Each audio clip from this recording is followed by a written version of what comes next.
Hello there. What's going on, guys? Welcome back to the channel. It's your boy Ellie Moses. Today, I'm a 20-year-old law and film student here in Sydney, Australia, trying to make my way in the YouTube universe. I've said that time and time again. That's my new intro. Really like it. And today we're back with another 4K review. I know I promised Back to the Future, guys, but the title does not say that. My brother owns the Back to the Future 4K trilogy, and he's currently not giving it to me. So, yep, brotherly love, ladies and gentlemen. So, hopefully I can get that soon enough to review it. I know it's been a really quiet week on the upload schedule. I'm really sorry, guys. This week is going to be heavy on the live streams because I've just started university again. I'm trying to get this assignment done and get to scraps with the overall work I've got. So, it hasn't been as consistent as I like it. I'm sorry. But other than that, recommend more 4Ks to me, guys. I know I've got some new subscribers to the channel, and welcome. Anyone is welcome here. Talk shenanigans in the chat. That's all we do. But if you're new to the channel as well, guys, I'm going to explain my ranking system for 4K reviews and movies in general. As I was going to see Raya the Last Dragon tonight, the new Disney animated film, in theaters, but unfortunately I don't have the car with me at the moment, so couldn't drive to the theater, and I missed the session. It's too late now. This was the last session at night. So if you guys want to see a review of Raya the Last Dragon, let me know. I'm keen to see it as well. Let me know in the comments. 4K recommendations, and if you'd like to see Raya, please let me know in the comments. But yeah, other than that, today we'll be reviewing District 9 4K Ultra HD, and I'm going to give you a quick rundown of my ranking system. It's based off Star Wars. Hopefully you guys appreciate it. It's new and original. I try and be unique here. That's what we try to do. We're unorthodox here. We're trying to be different. So it's basically the top of the order is Grandmaster. You get the ranking Grandmaster, then Jedi Master, then Jedi Knight, Padawan, Youngling, then Trash Compactor is the lowest, unfortunately. So that's my ranking system. So yeah, there we go, guys. And let's get right into the 4K review for District 9. It's funny enough, it comes, well, it's fitting because of the news we had last week. Neill Blomkamp finally writing District 10, and it's in the works, and we got news on it. So finally, because I haven't been waiting as long for other people, because I just saw District 9 for the first time last month. Yes, I know. I purchased a 4K and watched it in 4K for the first time. So my first viewing experience for District 9 was in 4K. So I guess I can provide an honest review on the 4K as my first take on it. So straight away packed in the disc, put in the disc, straight to the 4K. And I'll just give a quick rundown of my specs I'm watching stuff on. It's not the best setup, I guess. It's not mesmerizing. It's not like a $10,000 setup. It's just we've accumulated it over the years. Me, my dad, and my brother and I said me again, but whatever. It's a Sony Bravia 4K Ultra HD 65-inch TV. The sound bars we're using, we have sound bars. We're using the Sony HT S350 2.1-inch soundbar with the wireless subwoofer that comes with it. It's not the grandiose sound setup, but it does the job and it packs a punch as well, especially with this film, and we'll get to that soon. Then I'm using the Sony Blu-ray 4K Ultra HD compact player. It's a compact 4K player, and it says 4K upscaling as well, but it's a 4K Ultra HD player. I don't know. It says 4K upscaling as well. So we've got a full Sony setup. Yes, loyal to one brand. We love Sony here. But yeah, getting straight into the 4K review, guys. Quick specs. The film runs. The film is finished with the 4K format on the 1:85:1 aspect ratio. That is the widescreen aspect ratio. So when you are watching the 4K, you are going to get no black bars. It's going to be the complete full screen projection. And I really love that with my 4Ks or Blu-rays and films in general. I love watching films at home with the widescreen aspect ratio. I know my brother always says he prefers the CinemaScope aspect ratio with the black bars. He reckons it's more authentic and cinematic, and you get more out of the shot from a wide longitude view. Sorry, latitude view. My bad. I prefer the widescreen aspect ratio. I just love no black bars. I love the whole TV filled to the brim, and that's what you get with District 9. So positive for me for the start with the 4K review for me with that. If you guys don't prefer that, that's what District 9 is finished on with the formatting on the 4K. But the audio, guys, the audio is really polished within this. It packs a real bass to it, especially with the sound bars, and that is really noticeable, especially with the big action sequences and even with the interactions with the prawns. The quality is crystal clear with the audio, and it really does pack a punch with the bass, especially with the action sequences. I just put it in now again to test a few scenes just to refresh my memory, and the audio does pack a bass. It's Dolby Atmos audio, and you can never fault with Dolby Atmos. It's absolutely fantastic. It's pulsating. It vibrates the whole room, especially on full blast, so it's fantastic with that audio.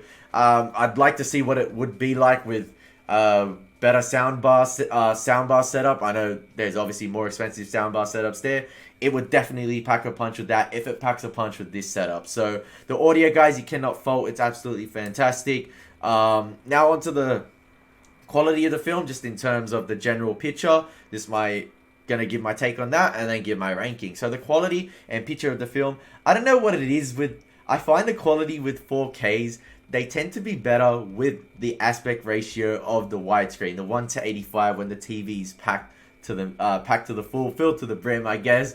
No sidebars. I tend to find 4Ks really stand out more in that aspect ratio. I do not know why. I don't know if it's placebo or it's just my mind, but I find it stands out more because I feel like I'm getting the full cinematic experience, and every pixel on the screen stands out with this film. I'm not going to lie, this film is absolutely crystal clear in 4K, and from the few scenes I just watched, guys, now it's absolutely faultless.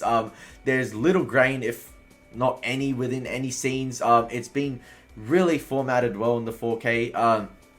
I think I'm not too sure if this film, I'll double check. I'll write it down in the comments whether it was finished on the 2K format, but it does not look like it was finished on the 2K format. It looked like I think it was filmed on digital, which means when you're filming on digital, you can upscale your film or finish it in whatever format you want.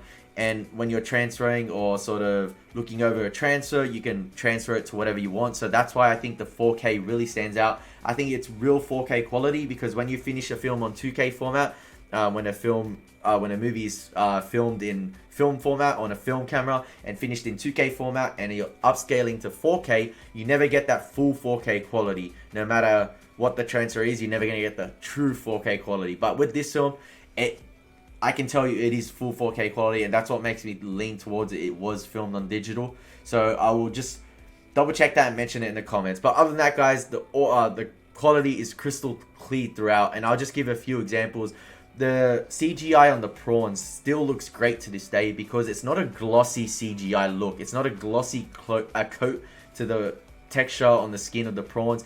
It's that gritty aesthetic towards it, and that's why all the textures on the skin of the prawns, I say skins, but that sort of rocky nature to it, and texture on the skin, it stands out on all the prawns, because it's not got that glossy coating to it, similar to I guess the Transformers films, where all the robots had that sort of shiny gloss to them. So it's not like that.